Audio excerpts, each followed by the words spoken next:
ഇപ്പൊ അവനക്ക് ക്യാൻസർ ഇല്ല എന്നുള്ള കാര്യം അവന്റെ ഫ്രണ്ടിനോട് പറയുന്നു. അട പാപി, അതും കള്ളമാണോ? ശരി, എനിക്കൊരു ഡൗട്ട്. നിനക്കിപ്പോൾ ക്യാൻസർ ആണെന്ന് കരുതിയിട്ടല്ലേ നിന്നെ ഇവിടെ സ്കൂളിൽ പഠിക്കാൻ സമ്മതിച്ചത്? ഇനി അതെല്ലാം എന്നറിഞ്ഞാ എന്താ ഉണ്ടാവുക? അതെല്ലാം ഞാൻ നോക്കിക്കോളാം എന്ന് പറഞ്ഞ് സ്കൂളിൽ ക്ലാസ് തുടങ്ങുമ്പോൾ തന്നെ അയ്യോ എനിക്ക് വയ്യേ എന്ന് പറഞ്ഞ് ഈ ഹോസ്പിറ്റലിൽ ഇടയ്ക്കിടയ്ക്ക് പോകുന്നു. വയ്യ എന്ന് പറഞ്ഞ് എല്ലാ സ്റ്റുഡൻസിൻ്റെയും ഫുഡ്സൊക്കെ എടുത്ത് കഴിക്കുന്നു.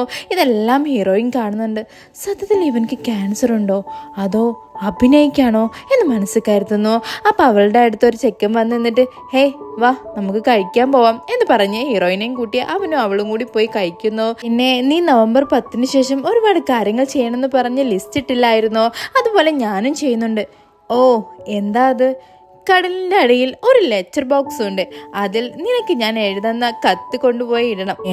അത് നിനക്ക് എൻ്റെ കൈ തന്നാ പോരേടാ? അതൊന്നും പറ്റില്ല. എന്നാ എനിക്കുള്ളൊരു പ്രോബ്ലം കൊണ്ട് എനിക്ക് കടലിൻ്റെ അടിയിൽ പോകാൻ പറ്റില്ല. ബട്ട് നീ എന്നെ ഹെൽപ്പ് ചെയ്യണം എന്ന് പറഞ്ഞു. ഓക്കെ ഞാൻ ഹെൽപ്പ് ചെയ്യാം എന്ന് പറഞ്ഞ് അവൾ ചിരിക്കുന്നു. അത് കഴിഞ്ഞ് ഇവർ ക്ലാസ്സിലേക്ക് പോകുന്നു. അപ്പോൾ അവിടെയുള്ള teacher hey students, sports day വരാൻ പോവുകയാണ്. ആരൊക്കെയാണ് ഓട്ട മത്സരത്തിനുള്ളത്? സർ എനിക്ക് വയ്യ എന്ന് ഹീറോ പറഞ്ഞു. അറിയാടാ, നീ വേണ്ട എന്ന് പറഞ്ഞ് ഹീറോയിനെയും അവളുടെ ഫ്രണ്ടിനെയും ചേർക്കുന്നു.